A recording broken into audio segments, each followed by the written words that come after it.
Turunlah Quran surah keempat, ayat yang ke-100 dalam Al-Quran. Paling kiri sebelah bawah di mushafnya. Wa may yuhajir fi sabilillahi. Siapa yang mau berhijrah, berubah jadi lebih baik, datang ke majelis ilmu, dia mau belajar, memperbaiki diri, ingin lebih dekat dengan Allah. Pejabat belajar supaya menunaikan jabatannya dengan baik. Dari militer belajar, polisi belajar, dari semua kalangan belajar supaya lebih dekat dengan Allah. Saat dia mulai berangkat itu, kata Allah, perhatikan. Wa may yuhajir fi sabilillah yajid fil ardi muraghaman katsiran wasa'a. Kalau dia belajar masih hidup, mempraktekkan pelajarannya, maka akan diganti oleh Allah. Pertama, akan dirubah keadaan hatinya menjadi lebih tenang. Dikala orang sudah dekat dengan masjid, orang dekat dengan majlis ilmu, yang Allah berikan pertama kali bukan dunia, tapi ketenangan dalam jiwanya. Silahkan Bapak Ibu cek, tidak ada tempat paling tenang di muka bumi kecuali masjid. Jadi Anda baru masuk masjid saja, suasana sudah enak. Tenang, nyaman, sholat 2 rakaat, sandar bawa kipas angin, saking tenangnya, plak, ngantuk tidur. Itu sudah kata Quran tenang. Buka Quran surah kedua Al-Baqarah, ayat 125, paling kanan pertengahan di mushaf. Wa idh ja'alnal baita mathabatan linnasi wa amna. Kata Allah, ingat ya, kami telah tetapkan al-bait dan masjid-masjid menjadi tempat pusat bagi ibadah manusia dan tempat yang menenteramkan di muka bumi. Jadi kalau Anda ingin cari ketenangan, datang ke masjid. Datang ke masjid, datang ke masjid. Kami pernah punya jadwal sampai sekarang, itu setahun sekali kami datang ke Jepang. Alhamdulillah kita bangun masjid di Tokyo bersama teman-teman di sana. Tiba-tiba kedatangan seorang ustadz lokal. Dia cerita, Ustadz, kami ini di wilayah Gunma. Di Jepang itu, setiap 1 tahun, rata-rata tingkat bunuh dirinya, saking stresnya, tingkat bunuh dirinya 30.000 orang dalam setahun. Berarti sehari rata-rata hampir 100 orang. Bunuh diri, bunuh diri, bunuh diri. Saya pernah melewati satu tempat ke daerah perbukitan. Di situ kalau setiap hari Anda lewat situ, rata-rata ada 5 orang meninggal. Tiba-tiba, beliau menyampaikan, tapi ada yang lebih dahsyat Ustadz. Satu tempat, itu bunuh dirinya lebih dahsyat dibandingkan dengan Jepang. Di tempat itu kalau sudah orang ingin bunuh diri, maka di setiap tempat akan dilakukan. Capek, bunuh diri di jalan. Capek, bunuh diri di pasar. Satu ketika, karena Pemda setempat melihat sudah tidak beraturan orang bunuh diri, akhirnya dibikin lokalisasi. Tempat khusus bunuh diri. Yang paling unik, jamnya diatur. Jam 10 sampai dengan jam 2. Jadi kalau Anda datang jam 9 kepagian, datang jam 3 besok lagi. Jam 10 sampai jam 2. Nah, ada yang menarik. Satu kali ada seorang datang kemudian ingin bunuh diri, berpapasan dengan seorang muslim. Ini kisah nyata. Begitu berpapasan ditanya, mau kemana Pak? Bunuh diri. Jam berapa? Jam 12.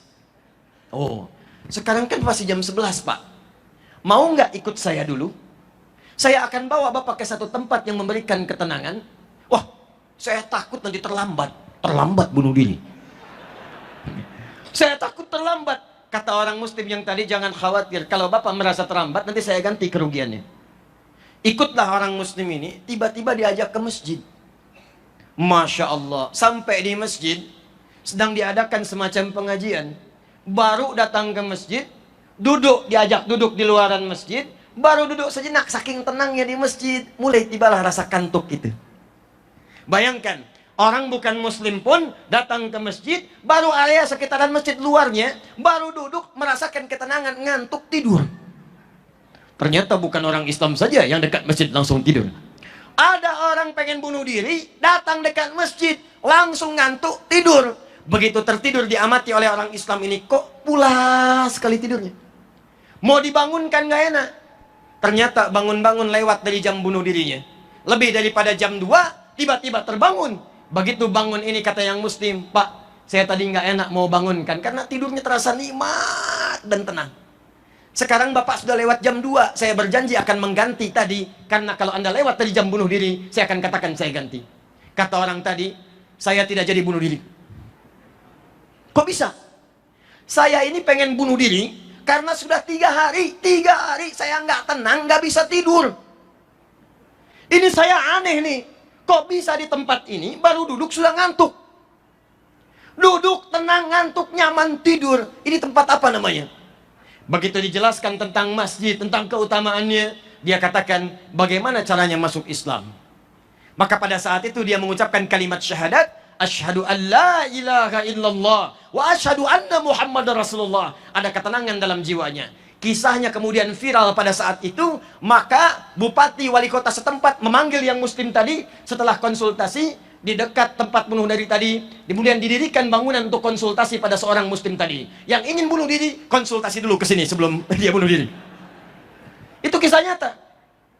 Jadi saya ingin katakan pada Anda, orang yang sering datang ke majelis ilmu, orang yang sering belajar, orang yang mau berhijrah, kata Al-Quran, yang pertama Allah berikan pada dirinya ketenangan dalam jiwanya. Jadi kalau hati sudah tenang itu enak. Mau bekerja, hati tenang, nyaman. Di rumah tangga, hati tenang, nyaman. Yang sering menjadikan masalah itu karena hati tidak tenang. Karena sumber hidupnya tidak pernah tenang, akhirnya keluarlah kemudian kegelisahan dalam lisannya. Kegelisahan dalam pandangannya. Kegelisahan sampai ke ujung kakinya. Yang paling hebat kata Allah, wa may yakhruj min baitihi muhajiran ila Allahi wa rasulihi thumma yudrikul maut faqad waqa'a ajruhu 'ala Allah. Kalau ada orang pengen berhijrah, datang ke majelis ilmu, datang dia belajar, tapi ternyata di pertengahan jalan sebelum sampai maut datang menjemputnya. Perhatikan, rahmat Allah diturunkan pada seorang penuntut ilmu. Belum nyampe masjid, di jalan tiba-tiba meninggal. Faqad waqa'a ajruhu 'ala Allah. Pahalanya diterima, diampuni dosanya, diturunkan rahmat Allah. Dengan rahmat Allah itu dicatatkan pahala surganya.